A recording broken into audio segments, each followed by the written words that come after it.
औज़ुबिल्लाहिमिनश्शैतानिर्रजीम बिस्मिल्लाहिर्रहमानिर्रहीम। Royal UTV की तरफ से अस्सलाम वालेकुम। हम बात कर रहे थे चाइना इंडिया कशीदगी पर, जो इस वक्त लद्दाख और सिकम बॉर्डर पर चल रही है। वहाँ हम यहाँ तक आ गए थे कि हम बात कर रहे थे मलाक्का स्ट्रेट के मुतालिक। यहाँ आप मैप में देख सकते हैं मलाक्का स्ट्रेट को। हम थोड़ा सा इसको और जूम करेंगे ताकि आपको और वाज़े क्लियर नज़र आए मैप में। मलाक्का स्ट्रेट बुनियादी तौर पर मलेशिया, इंडोनेशिया और सिंगापुर के दरमियान से गुजरती है। यहाँ मेजर 80 to 90% ट्रेड होती है चाइना की, जो वो मिडल ईस्ट के साथ करता है। यहाँ से इसका ऑयल गुजरता है। यहाँ पर ये और भी ज़्यादा तंग हो जाता है इस खाड़ी में आकर। यहाँ से मेजर रूट है इनका। बहुत ज़्यादा शिप्स गुजरते हैं, बहुत ज़्यादा ऑयल सप्लाई होती है चाइना को मिडल ईस्ट से। फूड होता है, दीगर दूसरी चीज़ें हैं, दुनिया को सप्लाई करता है। तो यहाँ से मेजर ट्रेड रूट है। ऑलमोस्ट 80 to 90% चाइना अपनी ट्रेड इसी रूट के जरिए करता है। अब अगर हम थोड़ा सा इसको जूम आउट करें तो आपको अंदाजा होगा कि अगर साउथ चाइना सी में जो अमेरिकन प्रेजेंस है यहाँ पर मौजूद है, और बे ऑफ बंगाल में इंडियन प्रेजेंस है। थोड़ा सा हम बे ऑफ बंगाल को आगे लाने की कोशिश करते हैं, दिखाने की कोशिश करते हैं मैप में। अगर बे ऑफ बंगाल इंडिया में और यहाँ से नेवी जो इंडिया की स्ट्रांग है, अगर वो यहाँ से आ जाए और अमेरिकन नेवी यहाँ से आ जाए तो ये काफ़ी हद तक यहाँ पे ब्लॉकेड हो जाएगा चाइना का।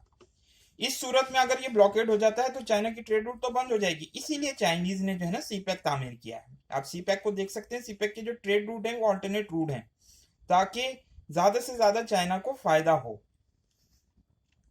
इसी वजह से हम ये कह सकते हैं, यहाँ आप देख सकते हैं मैप में सारे के ट्रेड रूट अब चाइना ने बनाए हैं। ये गवादर से एक हमारा वेस्टर्न रूट है और एक ईस्टर्न रूट है। जो वेस्टर्न रूट है वो बहुत ज़्यादा इंपॉर्टेंट है चाइना के लिए। वो एक तरह की लाइफ लाइन है, क्योंकि यही कनेक्ट करता है आपको गवादर से, और कराची के साथ भी ये कनेक्ट होता है। लेकिन गवादर की पोर्ट जो है वो उनके लिए बिल्कुल लाइफ लाइन होगी आइंदा आने वाली लड़ाई में। अगर कोई वर्ल्ड वॉर छिड़ती है तो इसमें बहुत ज़्यादा चाइना को फ़ायदा होगा कि वो सीपैक, शायद इसी वजह से चाइना के जहन में ये बात रही है कि वो सीपैक के ट्रेड रूट को मजबूत करे और इस पर अपना पूरा फोकस करे। कोरोना की वजह से काम स्लो हुआ है, लेकिन काम अभी भी जारी है इस पर। चाइनीज़ किसी भी सूरत इस प्रोजेक्ट को रद्द नहीं कर सकते, इस पर काम नहीं रोक सकते हैं। वो हमेशा काम करते रहेंगे और इस रूट को बेहतर से बेहतर बनाने के लिए वो कोशिश करते रहेंगे। यही उनकी स्ट्रेटेजी है। जॉर्ज फर्नांडिस होते थे एक ज़माने में, इंडियन डिफेंस मिनिस्टर हुआ करते थे। उन्होंने बहुत खूबसूरत एक दफ़ा एक बात कही थी कि इंडिया का नंबर 1 एनिमी पाकिस्तान नहीं बल्कि चाइना है। और यही बात आप देख रहे हैं कि लद्दाख बॉर्डर पर, सिक्किम बॉर्डर पर जो कशीदगी आज चल रही है, वो फर्नांडिस के जो इन अल्फाज की बिल्कुल तस्दीक करती हुई आपको मिलेगी। यही वजह है कि फर्नांडिस साहब का कारगिल वॉर में बड़ा एक अहम किरदार रहा। फर्नांडिस ने डिप्लोमेटिक मिशन के हिसाब से और दीगर दूसरे उस पर महाजों पर पाकिस्तान के लिए बड़ी एक प्रॉब्लम क्रिएट करी। और ये बुनियादी तौर पर कम्युनिस्ट थे और इनका काफ़ी जो दिमाग था वो इंडिया की डिफेंस पॉलिसीज़ को बनाने में इनका एक बड़ा रोल रहा है। अब हम बात करेंगे हेनरी किसिंजर साहब की। हेनरी किसिंजर साहब ने एक न्यू वर्ल्ड ऑर्डर लिखी थी, एक किताब जिसका हमने जिक्र भी किया था अपनी एक वीडियो में।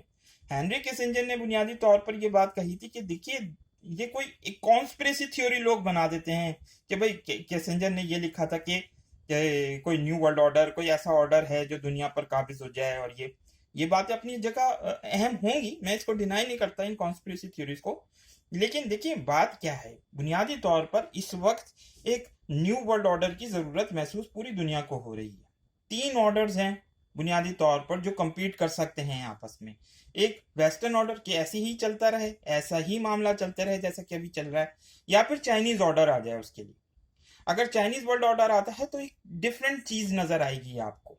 और एक थर्ड ऑर्डर इस्लामिक ऑर्डर है जो पोटेंशली आगे आ सकता है, उसके चांसेस हैं। लेकिन अभी फ़िलहाल बज़ाहिर ये नज़र आ रहा है कि वेस्टर्न और चाइनीज़ ऑर्डर के दरमियान, जो ये न्यू वर्ल्ड ऑर्डर्स हैं, इनके दरमियान एक कशाकश, एक लड़ाई, एक क्लैश किसी सिचुएशन आपको नज़र आएगी आइंदा आने वाले दिनों में।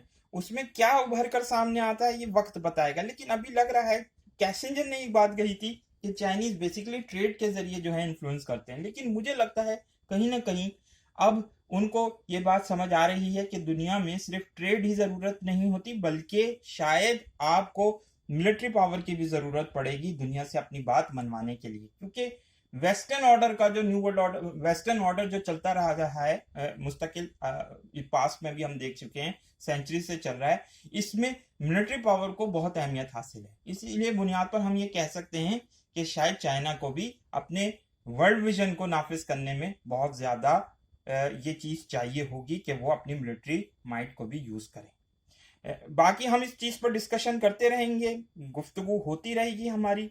इस वीडियो को लाइक कीजिए, शेयर कीजिए, दोस्तों के साथ डिस्कस कीजिए। बहुत बहुत शुक्रिया। अस्सलाम वालेकुम और अल्लाह हाफिज़।